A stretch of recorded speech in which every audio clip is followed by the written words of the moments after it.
All right, well, good evening. For those of you online, live streaming and watching with us, or maybe even going back and watching it at a later date, my name is Adam Schlett, and I'm the family minister here at Messiah Lutheran. And we're excited to have Mayor Joe Begeny here of Reynoldsburg to talk to us a little bit about the community and what's happening and what's growing and what's happening 75 feet in front of our church here on the roads and different things. So we're excited to have him here to spend some time with us and to hopefully speak to any questions and issues and things like that. So I'll open the floor up to Mayor Begeny. Thank you. No, thank you very much. Again, my name's Joe Begeny. I've been a member here since 2000. Yeah, it's been a long time. So I know Pastor Carl is probably watching right now, wishing that he was sitting about 10 feet behind me. But unfortunately, I do appreciate that he invited me to be here. Just sorry he wasn't able to make it.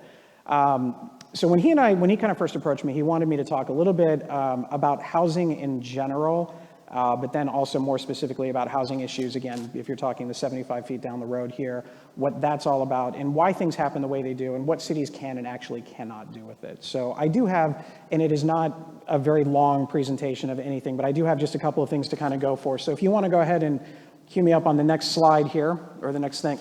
So how many of you know how many people actually live in the city of Reynoldsburg? Just throw out a number. Give me.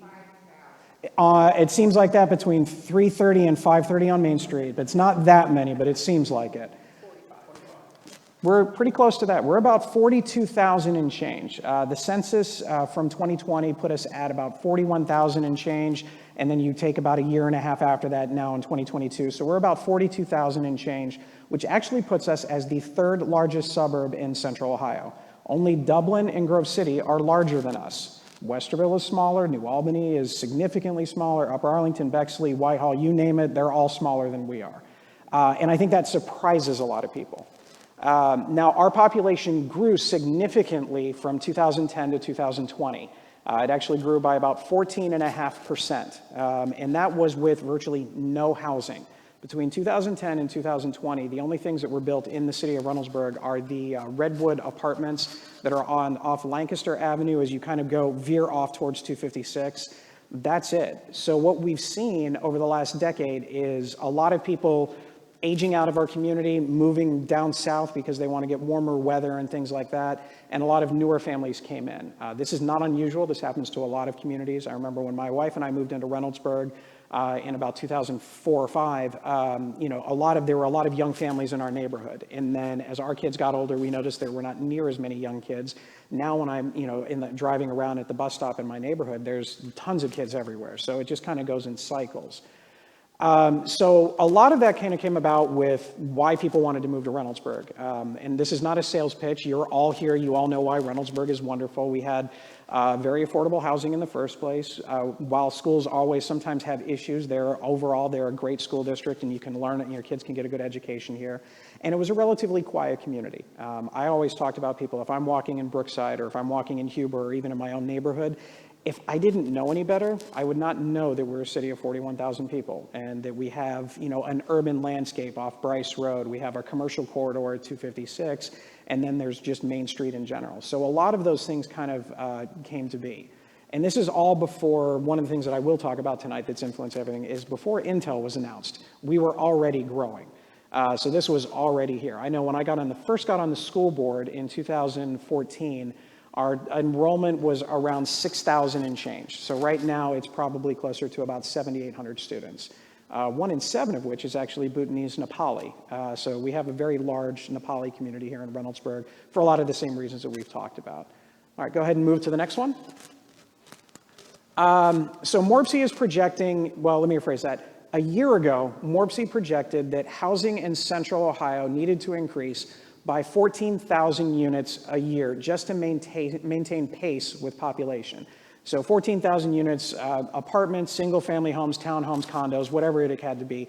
We had to have that much, and that was in 2021, again, before Intel. I think what you're going to find over the next decade is people are going to talk about what life was like before Intel and what life was like after Intel. So that was before. On average, Central Ohio is putting about 7,000 units of housing a year in. So we were already way below where housing should have been. And that's every community. It's not just us. It's Gehanna, it's New Albany, it's Bexley, it's everywhere out there that is not putting in housing.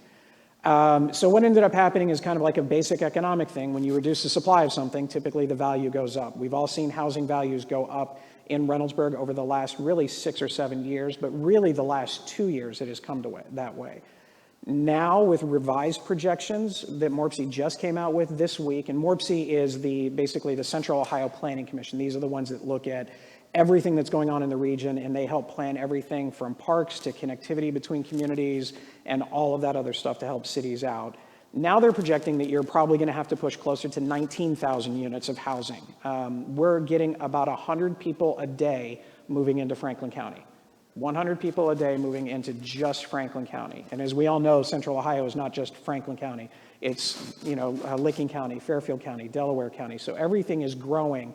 While the rest of Ohio seems to be shrinking, they're all coming here. And that's because of jobs. That's because of any number of other reasons. And Reynoldsburg is not immune to it. So that's a part of the reason why people are coming here. Go ahead. So one of the big things that always comes up is this thing, and I want to get it out of the way first, is this idea of Section 8 housing. How many of you have heard of Section 8 housing? All right. How many of you know it no longer exists? Okay, yeah, Section 8 housing doesn't actually exist anymore. I realize it's more of like semantics. The government likes to change the names of certain things and like that, but the mentality behind it is there. Section 8 housing originally was designed to provide housing options for people that would move into a community. I am very frequent on social media. If you are not, you're probably living a much more peaceful life. But a lot of the comments that come out there all the time are about Section 8 housing and Section 8 housing coming into Reynoldsburg. How many Section 8 housing units, even using that term, how many of those housing units are actually in the city of Reynoldsburg? Anybody want to take a guess? For a population of about 42,000 and change.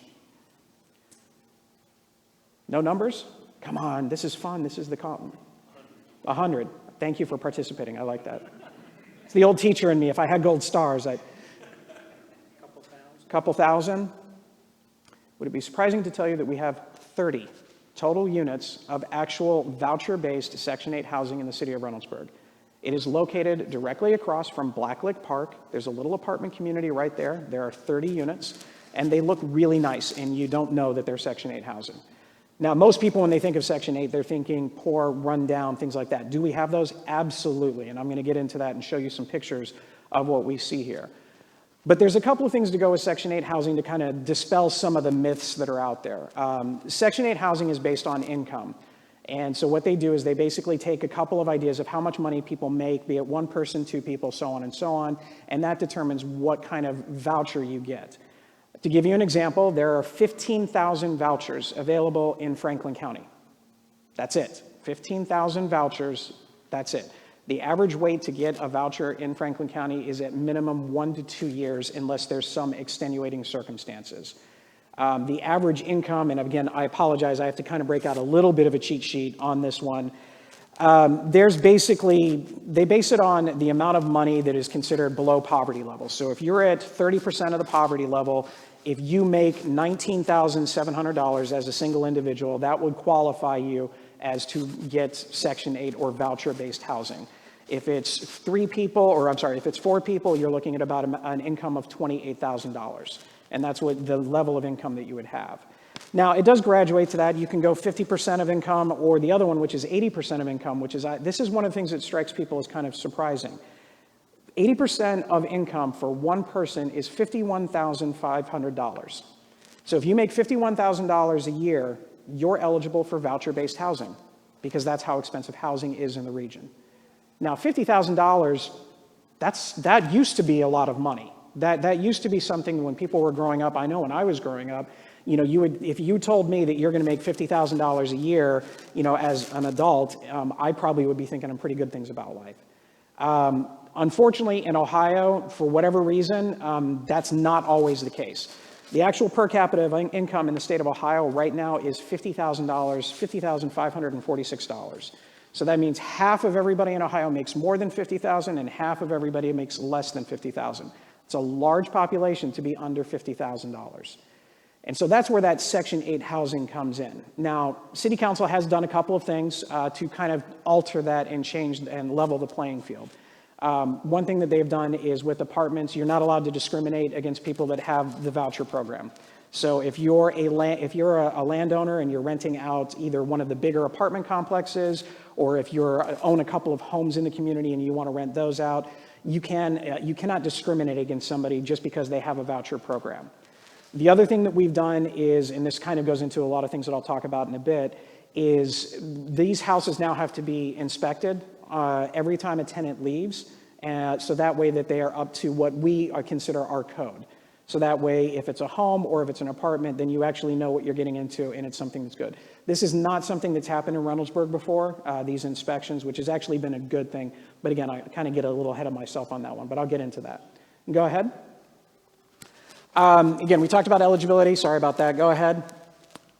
One more time. All right. So the Reynoldsburg locations, again, that's the one location. To be honest, I'm going to be very blunt with you on this one. I am a Democratic mayor. We have a majority Democratic city council. And guess how many affordable housing developers have called the city of Reynoldsburg to actually build affordable housing or voucher-based housing in the city of Reynoldsburg since I've been in office? 0. We are not eligible. The way that they do this is they have a formula that is based, and you have to meet certain criteria. And most of the criteria is about location, that better? There we go. Location of the area close to amenities, to shopping and things like that. So the location that we do have right now by Black Lake Park is the reason why that is voucher based, is because it's right there, right by the park, and you're within walking distance to some commercial retail area.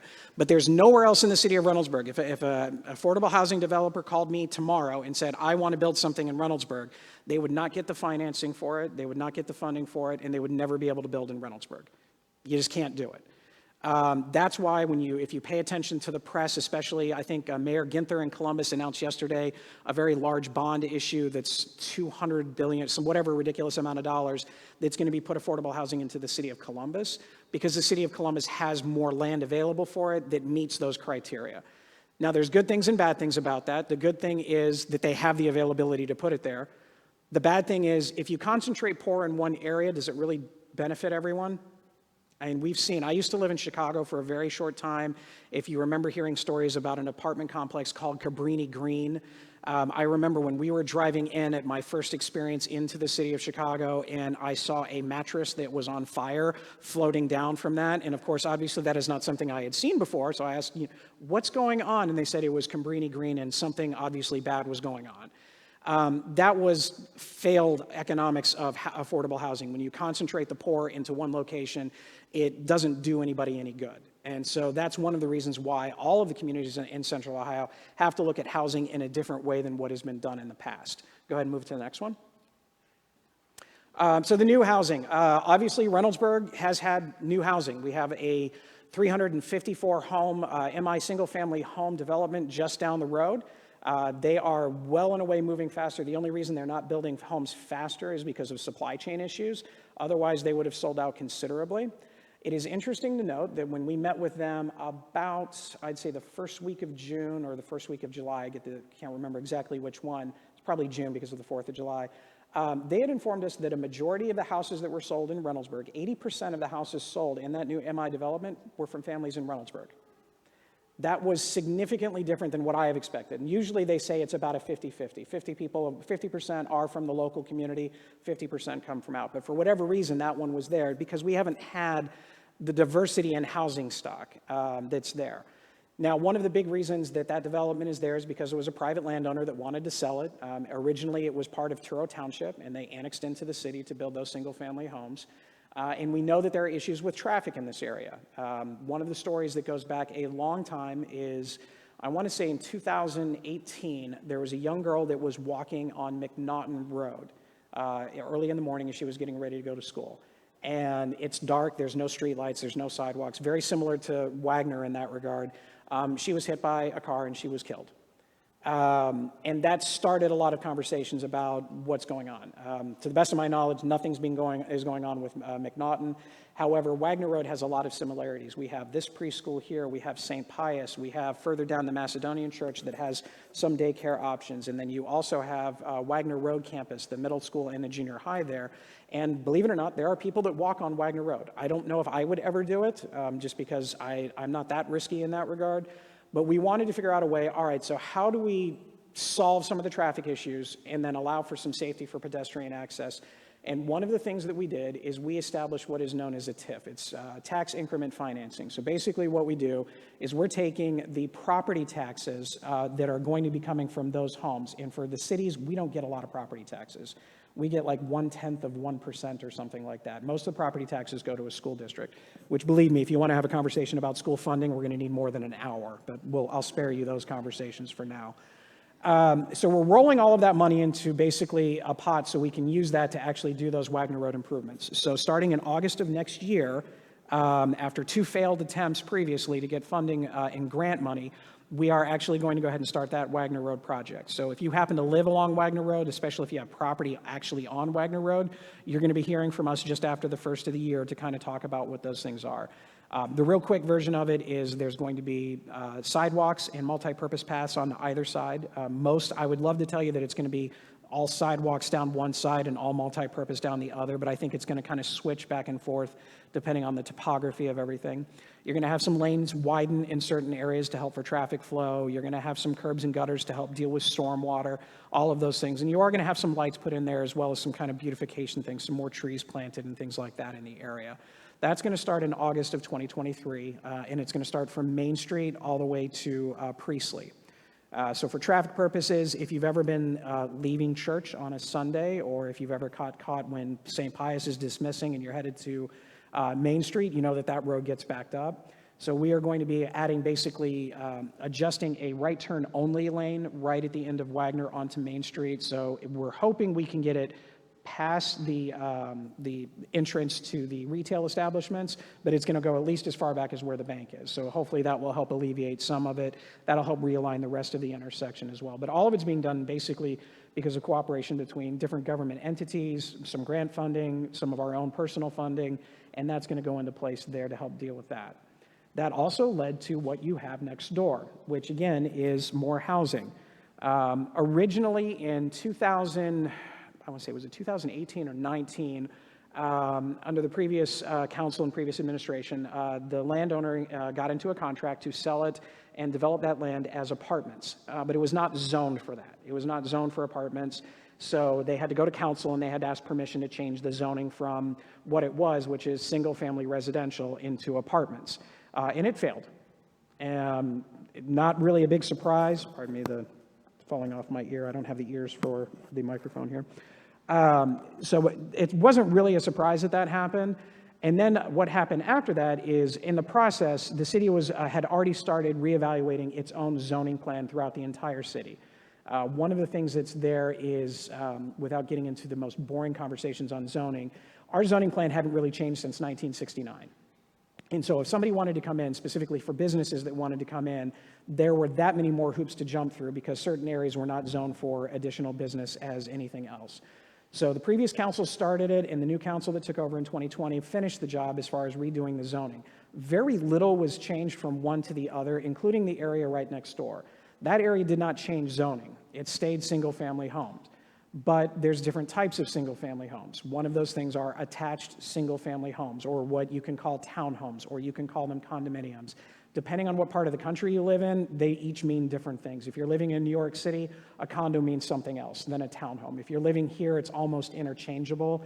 Here, condos kind of seem like what you might see some of the condos that are out on Taylor Road by the Kroger that are the owner-occupied condos there. That's kind of what most of Central Ohio looks at it. Townhomes typically are, multi-story, things of that nature. But these are owner-occupied townhomes that are coming in. They're going to be very similar to what you see in appearance on Rose Hill. So it's a very similar development to that. So if you get bored, when it's nicer out or when the daytime's back in, that'll kind of give you an idea of what ultimately is going to go next door. But they're owner-occupied. They're going to start retail out originally when it was done before increase in materials costs and before all the housing increases, they were probably starting around $250,000. My guess is it's going to go up more. The MI homes, when they started, they were starting out at $310,000. That's what we based some of our TIF information on to figure out what those houses were going to start at. Right now, the average sale price of a home in that MI development is $430,000 for those homes there. That's the average price. So again, you know that there are going to be some that are more and some that are less. All right, see if that helps at all until it moves again. So those are some of the things that are there. What you're seeing right now is two things that I never heard of until I got to be mayor. It's called Indiana bat. Has anybody ever heard of Indiana bat? One person has heard of Indiana bat is one of those federally protected creatures that if they're found in the region in Ohio, and you are only allowed to take trees down on a commercial scale. This isn't if you're taking down a dead tree in your front yard. This is just bigger things. That if you have that, you cannot cut down trees from April 1st to October 1st, because that's when the bats are, I believe the official term is roosting, so that's where the bats would be. And if you take one of those down, you're disturbing their habitat. They could have, newborn bats there, and so they can't find their way home. All of these different things. So there's very specific regulations for it. So what they ended up doing for this one is they did a very specific study to go at, and somebody actually got paid, not anything that we had anything to do with from the city, but they got paid to basically stay in that area for 24 hours, and all they did is look at all the trees at night to see if they could see a bat. They found out that there were none, so then they took those trees down. Eventually, they are going to get pulled away, but they have to leave them rest just in case there was something inside that had not gotten out. So that's what's going to happen. You're probably not going to see a lot of movement on it or construction on it until probably the spring. We actually have a meeting with this developer tomorrow.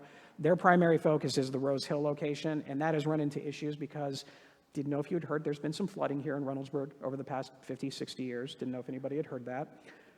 Every time it rains, I'm looking at it, and then I drive around to make sure that nothing's flooding at the moment, because we've had 3 instances in the last 5 years where we've had significant amounts of rain.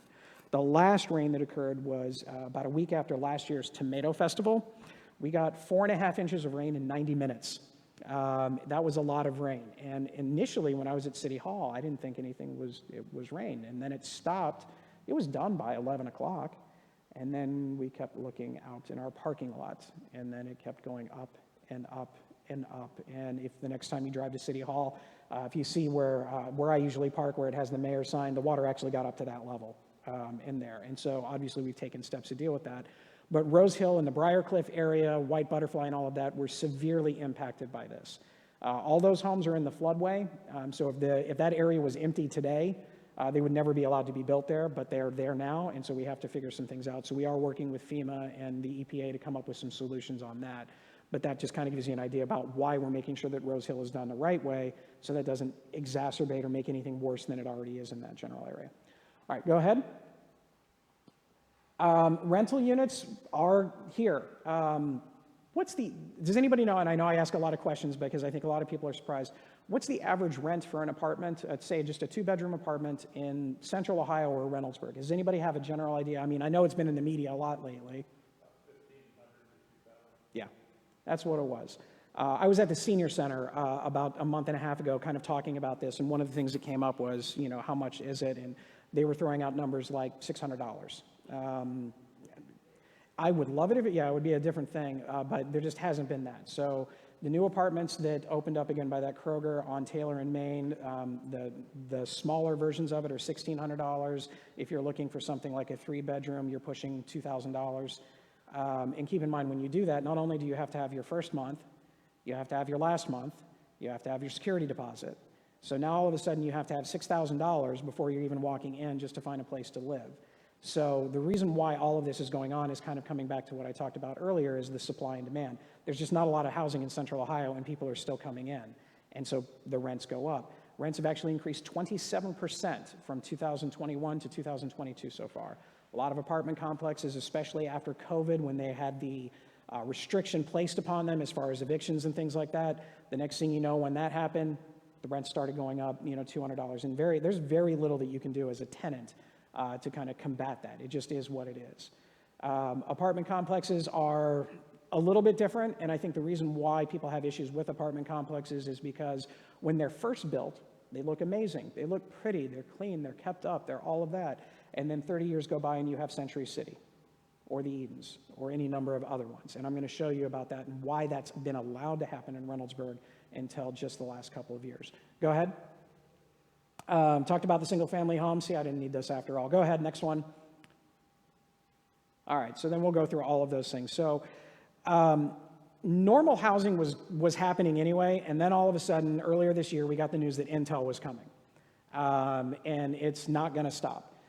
You're going to see a huge increase in the number of people that are going to be living here in Central Ohio just because of the jobs. You're looking at 7,000 permanent jobs. With Intel, you're looking at thousands upon thousands of jobs for people that are going to be building everything, and it's going to be this way for about a decade. Now, I'm on the Intel task force, so the city of Reynoldsburg, even though we are about as far out from Intel as it can be, we're still within that realm. So we go to meetings at minimum once a month. Sometimes it's a little bit more frequent than that, and I did have the luck to actually be at the groundbreaking a couple weeks ago. And the first time that I sat in the meeting, and you have all of the representatives from pretty much every township, every county level, any mayor, city manager, whomever, all in Licking County, and we're all sitting around. And this is what they said. I'm sitting here in basically a square table, and you have the Intel people here. So we're doing the questions and what concerns everybody has all the way around. And almost universally, everybody said the same thing. We love your jobs. Bring them to our community. We'll take your income tax dollars because that's how cities make their money. It's going to be great, but don't move here. Not one of you. And it's gotten so bad that a lot of the cities have engaged what they call a comprehensive master plan. Reynoldsburg did this. It was a bipartisan effort in 2018 to come up and say, all right, this is what Reynoldsburg is. What do we want Reynoldsburg to look like throughout the next 20 years? So we did that in 2018. These other communities are just doing it now, but they are reducing the amount of housing that is allowed to go into their communities. If I were to tell you that you would have one single family home on 5 acres, that's really not going to help the housing issues that are there, especially with everything else. So now everybody's going to have to live somewhere else, and one of those places that could be is actually Reynoldsburg. But the reality is Reynoldsburg doesn't have a lot of space left. You had the spot here, you had the area just down the road where the MI development is, and you had maybe a little patch here at Rose Hill, but there's not a lot else out there except anything that moves further east. But when you move further east, you run into what is called Etna Township. And Etna Township has its own rules and regulations on what their housing availability is. And again, without getting into too gory details of politics and inner city deals, the city of Reynoldsburg came into an agreement with Etna about 10 years ago for what is called a JED, a Joint Economic Development Deal. And so townships are not allowed to get any income from income tax. So what they do is they partner with cities that have an income tax, and then that's how they get their revenue.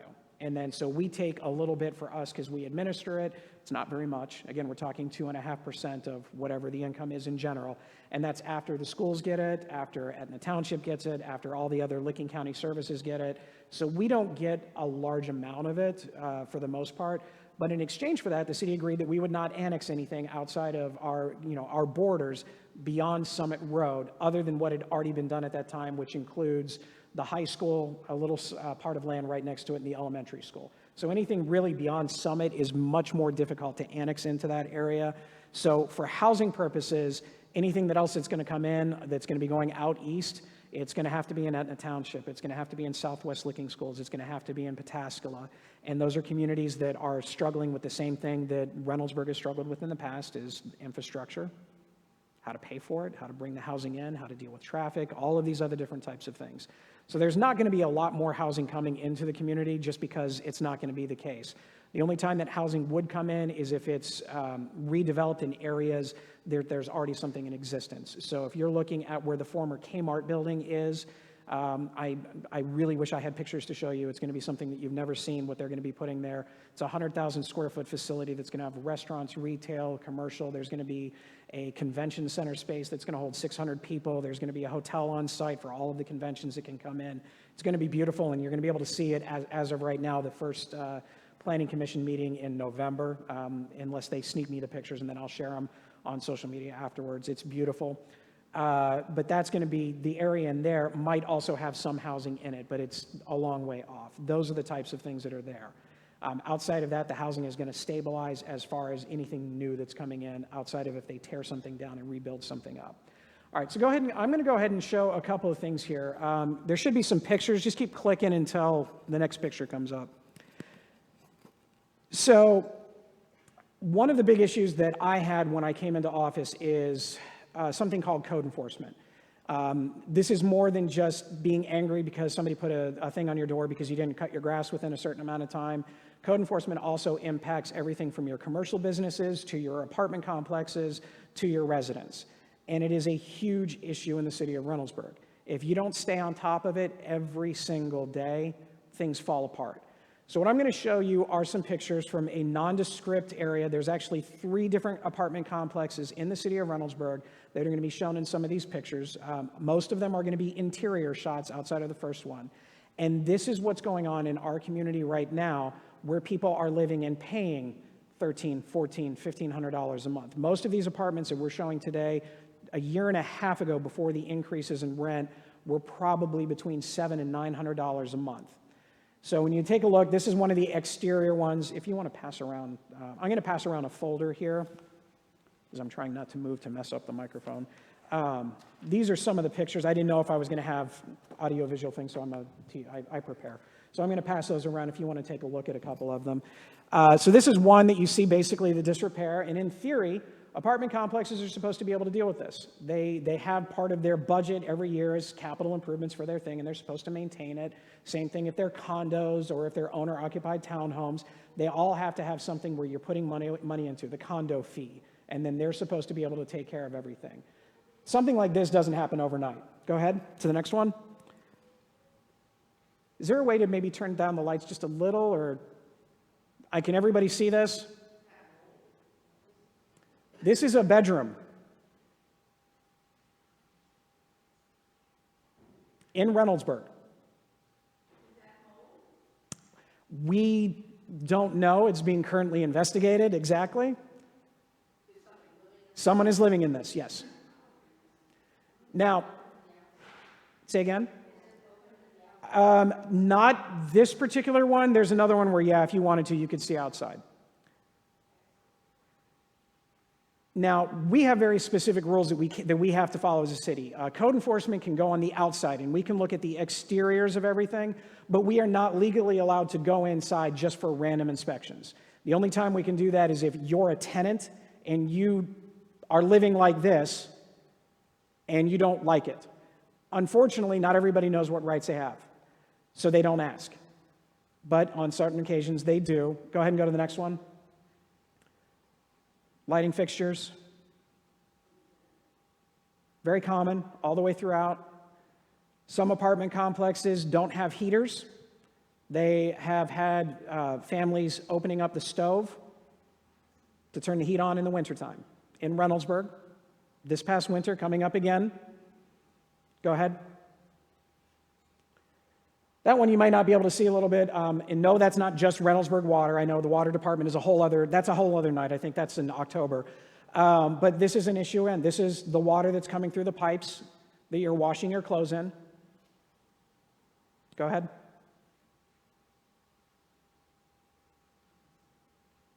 It's a basement, but it's subflooring. $800, $900 a month for rent. Living in that, go ahead. That is open to the floor, so if you're walking, normally you would think hardwood floors, carpeting, something like that. In this particular case, there's just a big section missing, and so that's what you see. Go ahead. Kind of at the corner, at the edge of the house, kind of the molding area and the mold. Go ahead. Again, just another example of some of that. The floor drain. Go ahead. And then kind of the furnace filter and things like that. So for a city, for a long time where code enforcement was not really a major focus, what we've done is we've made it a focus. And the reason why is because, first of all, no one deserves to live in this. No one. There's not a single person that does. The only way to fight that is through a couple of things. Code enforcement, which is an incredibly long time. We had one apartment complex complain to us when we brought them in on code enforcement charges. They said, we can't do this because if we do make all of these improvements for our residents to live in what we would at least consider basic necessities, we would have to raise our rents so much that the poor who live here would not be able to afford it and they would have to leave, and that's in violation of the Fair Housing Act. I had an attorney stare me in the eye at a planning commission meeting saying that same thing, saying that it was a racist policy, that we wanted people to live in an environment that was not like that. That's what we're up against as a city. We continue to fight, and so we instituted a couple of things. I mentioned earlier the inspections. Every rental unit in the city, whether it's a home that is for rent or an apartment that is for rent, has to be inspected if somebody's leaving. So if you move out, your apartment, they have to notify us that you're leaving, and then we have to provide an inspection. We go in and we just do a very cursory glance of what it is. We look at the outside. Sometimes we get asked to come in to look at the inside. So that helps us identify some of the issues that are out there. And then they go ahead, and then once it gets kind of the seal of approval for it, then it moves on to the next one. A number of other cities do this. Columbus is very frequent to this. Reynoldsburg is new to this game, but we are doing it because people need to live in an area where they're supposed to. And the apartments that are being charged, these outrageous rents, they shouldn't have to have people in facilities that look like this. I think there might be one more, I'm not sure. Nope, that was it. So code enforcement is an issue, so the rental registration helps with that, and we're going to be even more robust about it moving forward. And then for all the existing things that are out there right now, all of the newer apartments, the ones that have been built, let's say the Redwood apartments that I talked to you about earlier in the evening, or out where I live, you've got, is it Mallard Pond? I always get that one messed up. It's just right by this nice little lake up in the front. It's got gated community right by Taylor Road Elementary School. All of those, our code enforcement is out there consistently. We actually have one person that is just dedicated to apartments in the city of Reynoldsburg, and they go around consistently to make sure that everything is done. And that doesn't include if you give me a call because of something like this, or if there's something else to go on. We've utilized our Turro Township friends at the fire department, as well as West Licking Fire, to help with certain inspections, because firefighters have a little bit more teeth than we do. They can come in and they can start looking at things because of fire safety issues. So we are taking advantage of some of those tools as well to help it. But the goal is to, one, make sure that what we have that is already in good shape never falls into disrepair, and anything that is new coming in stays that way. And we have to do it. And we have to push on that because of the housing issues that are there. And that's just assuming that nothing else is ever built. Reynoldsburg is not the only community in Central Ohio that suffers from what some people will call NIMBYism, which is the not in my backyard mentality. Oh, I'd love to have more housing, especially affordable housing so people can live, but I don't want it here. That is a very common theme. I had a resident who sent me an email letter probably about a month ago now, and I ended up sitting down with her and having a cup of coffee just to kind of straighten some things out about some perceptions that they had about what was going on in the city. And sometimes it's related to the changes that we've seen in our demographics in the city of Reynoldsburg. We are an incredibly diverse community. 10 years ago, we were not. We are what we would call a 50-50 community now. 50% of our population is white, 30% is African American, 10% identifies as biracial, and 10% identify as Asian, which in this case for our community is more Nepali Bhutanese, the refugees that have come over. We're a 50-50 community. You go back 10 years, that wasn't the case. So you throw in people's conceptions of what diversity means in a community like Reynoldsburg, you throw in apartments that have never been held to a standard to keep their things together, and then you start seeing those things. So when people say, I don't want apartments in my city because of that you saw, I get it. I completely understand. It's my job, it's city council's job, it's our code enforcer's job to make sure that we don't let that happen moving forward and to fix those other things. Because again, nobody deserves to live in a place like that. There's nobody.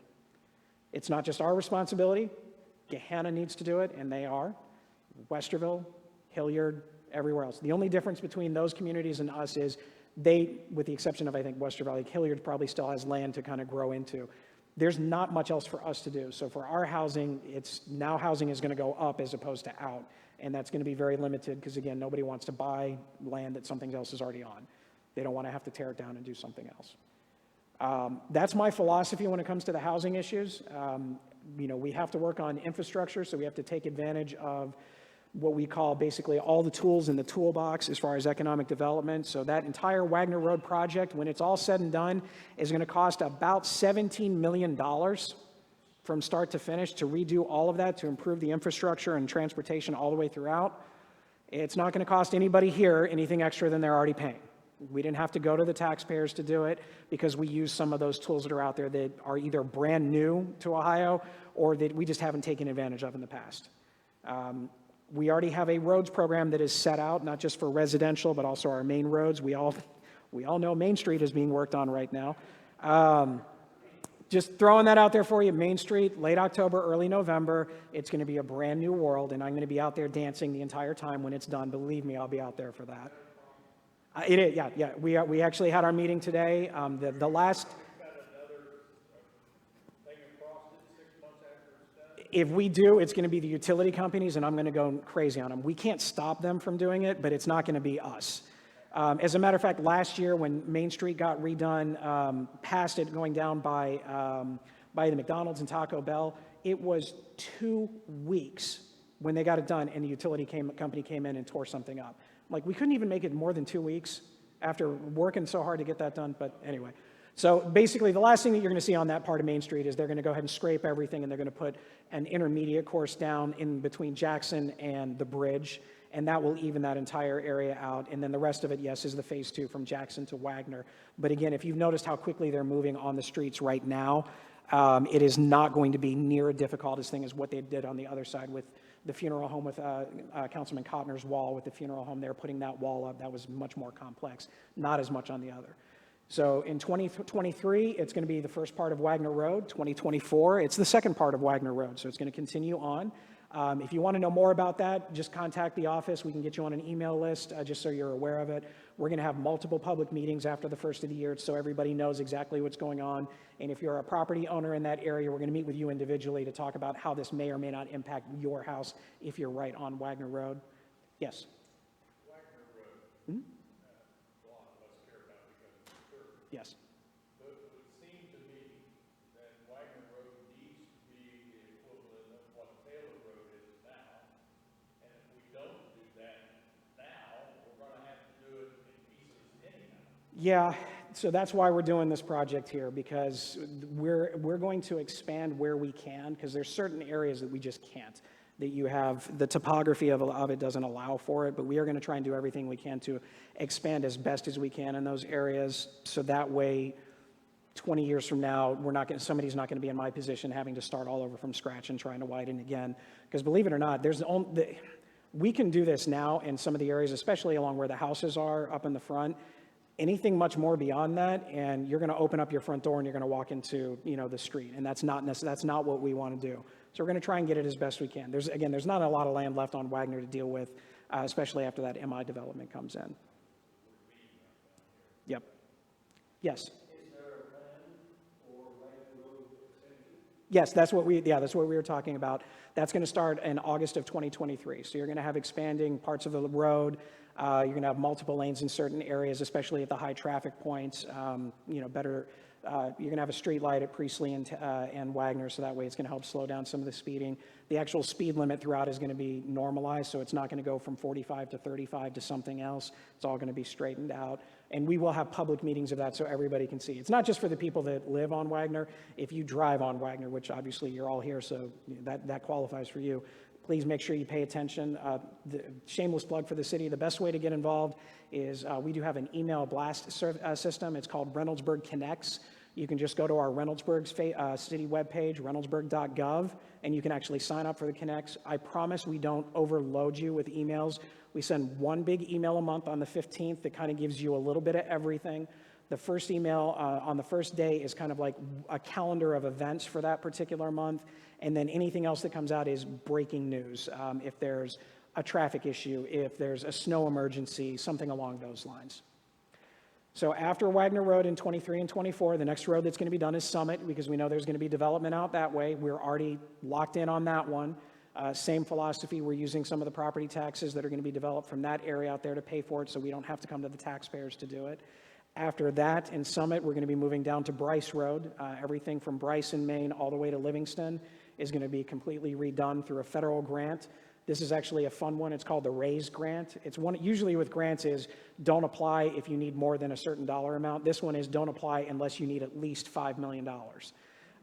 So it is a very in-depth thing. So a lot of the same things. Not only are you going to get the full depth repair of the road and all of that, but hopefully we're trying to take away some of those power lines, pedestrian pathways, better walking ability, things like that, bike paths, all of those things throughout there. Yes. Yep. I saw a news clip a few days ago about that little dead pond area across the road. Probably technically Columbus, that there's some kind of joint effort to make something out of that. I promise I did not pay him to bring this up, but thank you. It is what we are right now calling Bryce Park. It is actually in the city of Reynoldsburg geographically, but the city of Columbus maintains it because it is a stormwater facility. So the neighborhood behind Idlewild, if it rains, that's where the water goes into. And that's all it is. But Councilwoman Kristen Bryant and Councilman Stacey Baker a number of years ago reached out to the city of Columbus to start discussions about, hey, wouldn't this be nice if this was just a pretty park area? So move forward a couple of years. We have gotten into an agreement with the city of Columbus where, and I'm not the greatest of negotiator, but you can tell me if you think this is a good deal. They're going to pay us $2 million. And we're going to build their park, and all we have to do is maintain it. I thought that was a pretty fair deal. But we're going to have some walking paths in there. We're going to have some nature trails, some like a gazebo and some things like that. And that kind of goes along with some of the other redevelopment in Bryce Road, because let's be honest, Bryce Road needs a lot of work. We have to start somewhere. So between the redevelopment at the Kmart site, the brand new library that is actually, the old library was actually just demolished about 2 weeks ago. They're going to be getting started on the new library there, and then the Bryce Park there, and I'm not stopping until I get to 70. Now, it does get a little bit more complex when you pass Livingston, because everything on the, I'll say the Popeyes Days Inn side, that's us. Everything on the other side of Livingston is the city of Columbus. We have no jurisdiction there. I did offer to annex the area from Mayor Ginther. Actually, every time I talk to him, I ask to do that. And the reason why is because if it's our territory, our police can patrol it and work on the criminal aspects in that area. Our code enforcers can go in and clean that area up. And then the rest of it is we can rezone it to get rid of, let's say, some of the undesirable businesses in that particular area. He has not taken me up on that one, but that doesn't mean I'm not going to ask him every time I see him. Oh, I do. It was one of those things. I can't take credit for this idea. This actually, City Attorney Chris Shook and I were sitting and we're bouncing all of these different ideas in the office. And he says, you know what we should do? And the first thing when he told me annex part of Bryce Road, I'm like, are you insane? And then I'm like, no, wait a second. That's a good idea. So then I talked to the chief and he looked at me and says, are you insane? And then he said, oh, wait a second. That's actually a good idea. So there are a lot of pros and cons to it. City of Columbus does not have the resources to expand out onto the furthest eastern reaches of Columbus. We're right there. We shut down the Days Inn. We've cleaned that area up as best as we can so far, but until that other side is addressed, we're only going to be able to do so much, but we're going to continue pushing on the entire time. Oh yeah, our jurisdiction goes all the way to Home Depot. Yeah, all the way to Livingston, all the way from that corner to the Days Inn to the Home Depot. That's as far as ours goes, and that's where it ends. And then anything, I guess you could say, east of that back is ours. Everything on the other side is not. Sure. I don't know if Don made this whole thing, but what used to be Kroger's in the old days, that strip mall. Yep. Right on Main Street. Trying to make Reynoldsburg pretty. Yep. And a lot of it's really nice what we're doing, but we got the ugly shopping centers. Oh, I am right there with you. Thank you for saying that. I didn't say for everybody watching at home. That property is owned by the Schottenstein Corporation, and we have worked very hard. We actually got close to a very good deal for the city of Reynoldsburg. We were in negotiations. We actually had contract negotiations between Ohio Health and the Schottenstein's organization, and for any number of reasons that I won't get into tonight, those negotiations fell short. If the city doesn't own the property, we're kind of the matchmaker. Somebody comes to us and they say, we would like to do this, where can we do it? And then we reach out to where we think that can go and try and connect the dots. But yeah, that area is a priority. So far, I'm not willing to incentivize redevelopment in that area any more than it already has been, because there becomes a cost to that.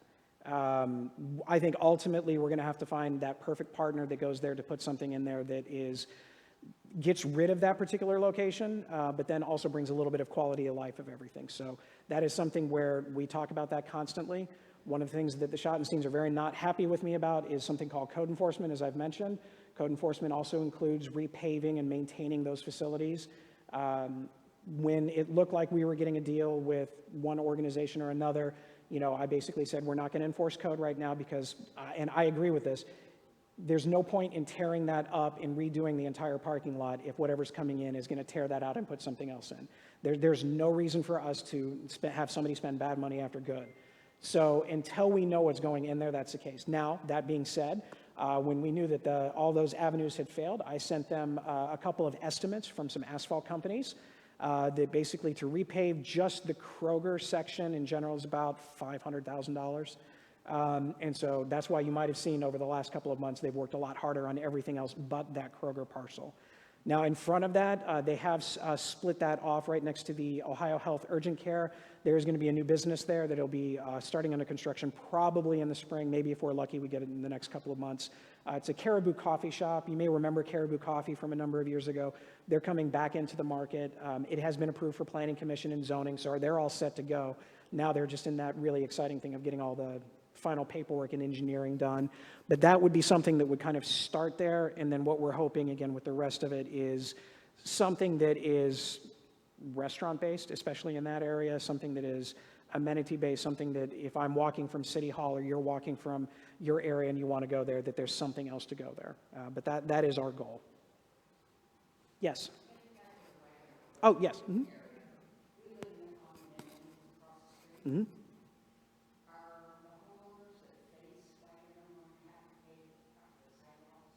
No, this is all on us. No, this is all, the city's going to go ahead and do it, just like any other development.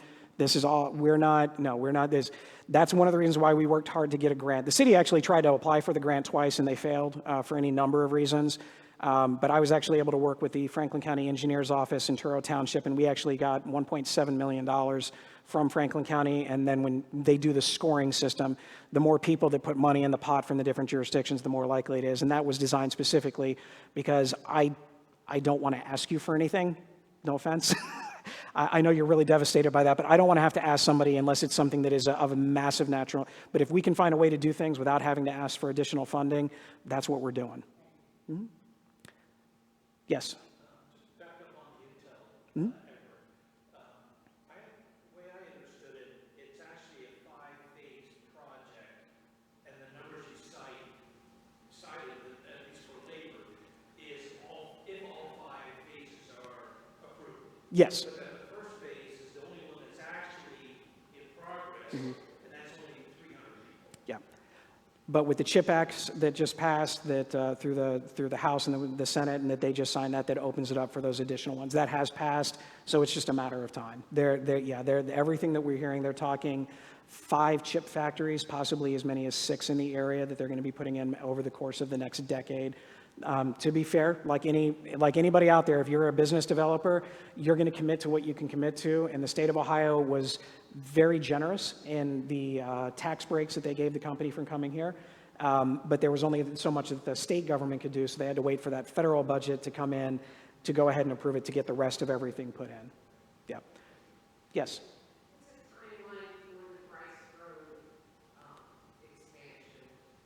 Assuming that we get everything through with the grant, it's probably going to be in 2026. Now, I realize you're thinking 2026, that's a long way out. Believe it or not, we're 2023 right now. It's almost October, so, everything's done. And one thing that I think Reynoldsburg has been missing over the years is what's happening next and how are we planning for long-term issues. So that's why we're looking at Wagner Road to Summit Road to Bryce Road to dealing with all of those other things, including other issues when it comes to parks and increasing amenities there and things like that, and working on roads. If you haven't had a chance, again, shameless plug for the website, we've actually put up the next 2 years worth of road programs that are going to be submitted, assuming budgetary work and all of that comes through. But they are also on our website, so you can look. A lot of times, we didn't have a lot of money in the city to do roads up until issue 11 passed. That was the one for the raising of the income tax and the YMCA.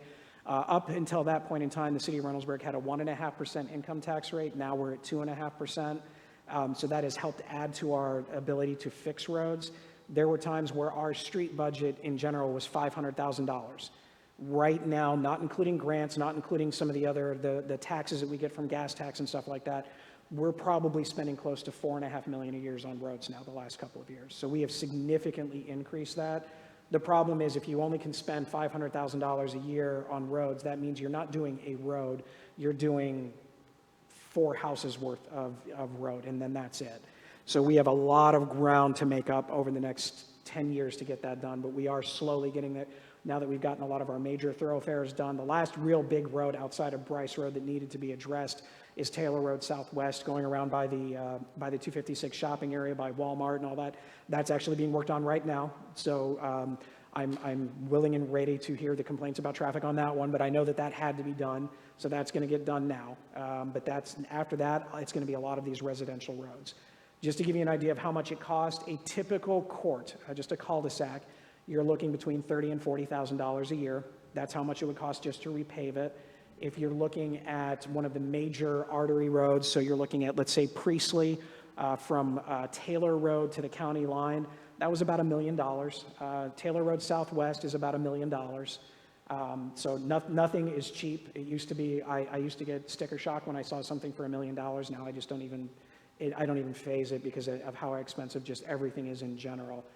But we are, like I said, spending that much money, and the more jobs that we bring into the city of Reynoldsburg, the more income tax we generate. The more income tax we generate, the more we can do with our roads and our programs and our services. That's why the city has kind of taken its destiny into its own hands with purchasing certain properties in the area. One of them is that area right across from the cemetery on Main Street. The first thing that's going to be there is a business called Central Ohio Primary Care.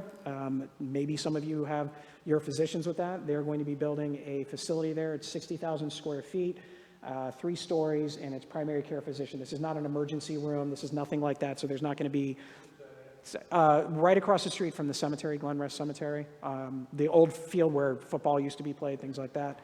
The reason why we purchased it is it's obviously from a real estate perspective, it is some of the only open ground in the city of Reynoldsburg.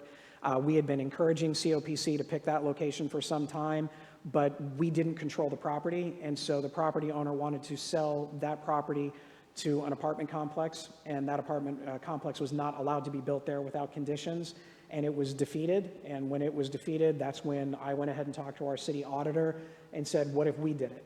And we got it for a significant discount, so much so that when COPC, when we close on that property in December, the part that they're buying, which is the 5.5 acres, is actually more than what we paid for the entirety of everything, which means we have all of that other room left for what is called the Center Ice Foundation. I don't know if you've heard about this.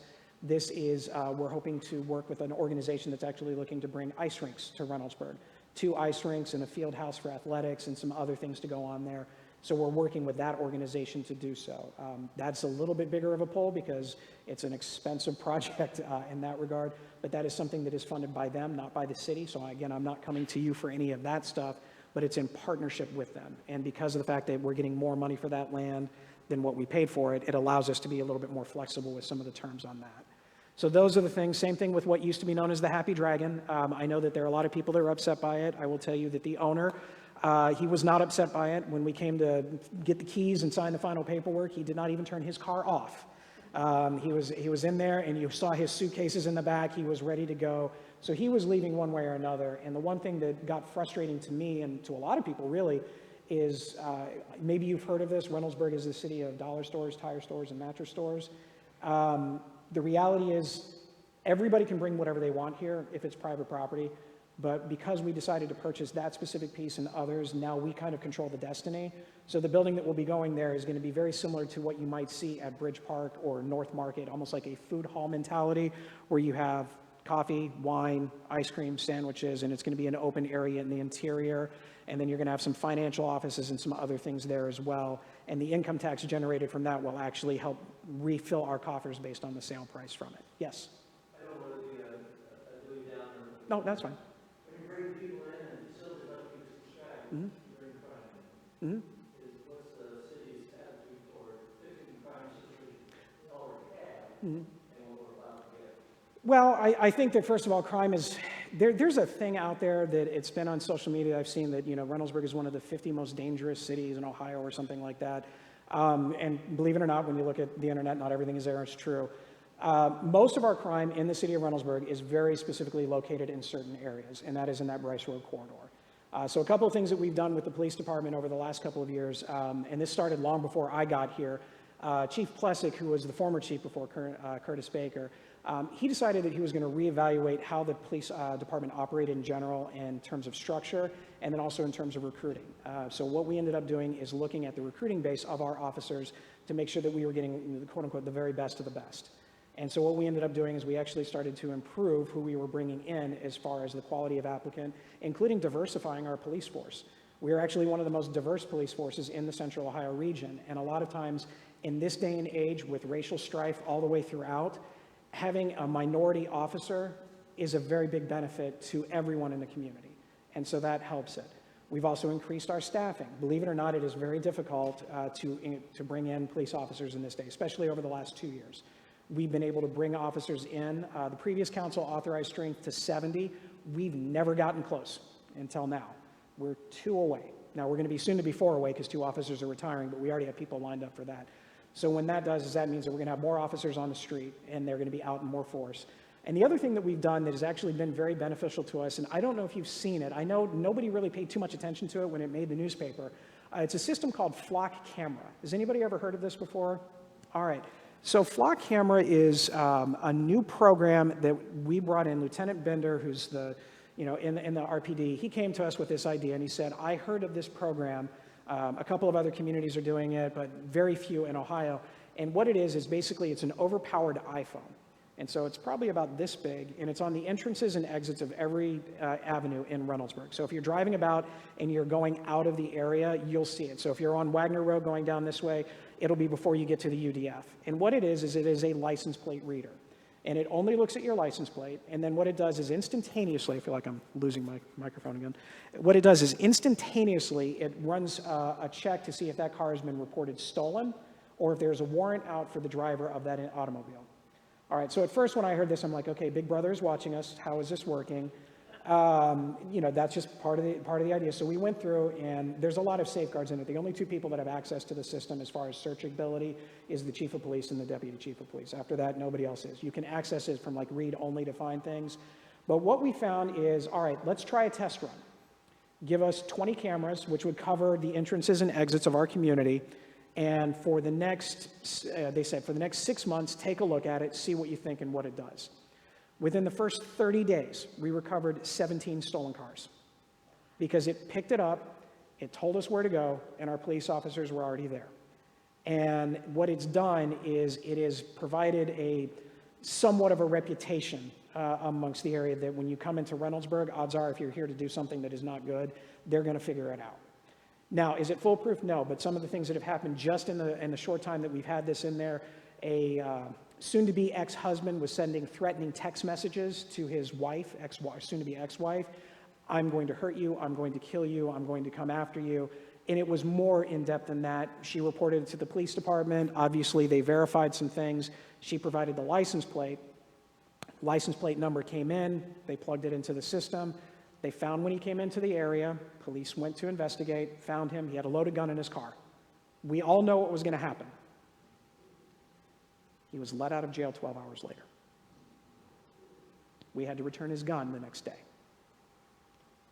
So while I believe RPD is the finest police unit in the state of Ohio, I will say that.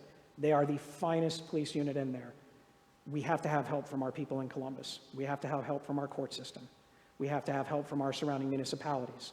Others are starting to finally take notice of it. You might have seen in the newspapers recently, obviously the Kia boys stealing things, being out on the street within hours of it. There's nothing that our police officers can do about that. We can arrest as much as we want to, we can enforce as much as we want to, but until we address other issues that are preventing solving some of these issues, it's going to be a hard thing. So a lot of our local municipalities, we get together and have these meetings and we discuss how to address it. And a lot of it has to happen at the State House, and a lot of it has to happen at the courthouse.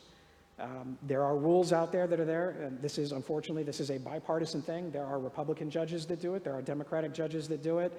and there's very little that can happen within Franklin County. Delaware County is a little bit different. Licking County, a little bit different.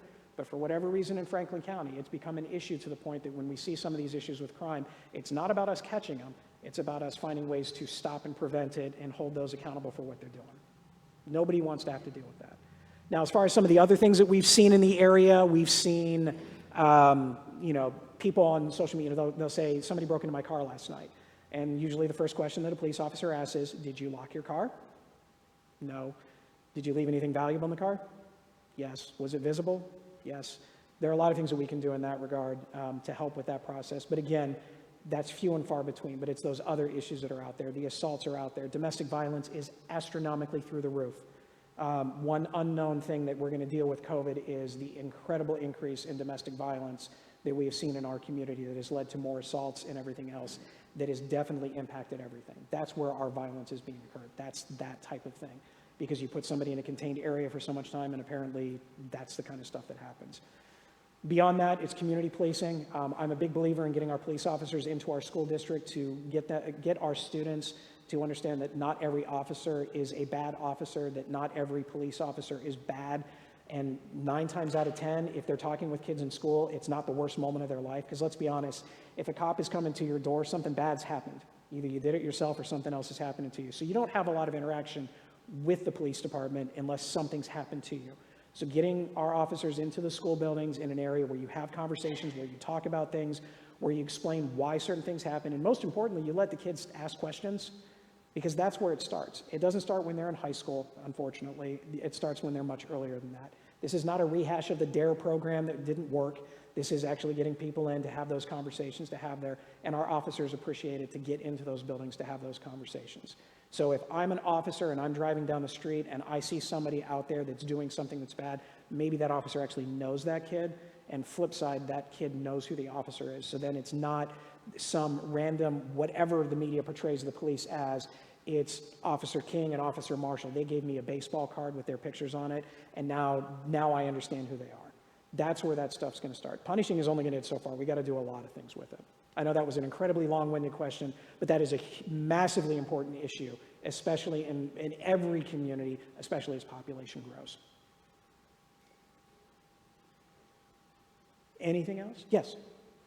Has nothing to do, but it's more curiosity. Why is the house being excavated around? Stubbornness of the developer. So they actually have a permit to demolish that house. Everything has been disconnected with it, but this goes back to, in my word, a priority, but then also a little bit of lackadaisical approach. When I mentioned Rose Hill earlier, the area where that water is that floods by Blacklick Creek, one of the things that we had to work with them with the EPA is to find a way that where that water retention area that they're putting in does not make the flooding situation in that area worse. And one of the things that they needed to do to stop that and to kind of counteract that is to take dirt from over here. So literally all of the dirt that you're seeing over there has now been put in with EPA compliance to make sure that it's going to angle the water in a way that doesn't impact and exacerbate the flooding throughout the way. That was their priority, and they had to get that done because we might not have let them build anything else until they did, maybe.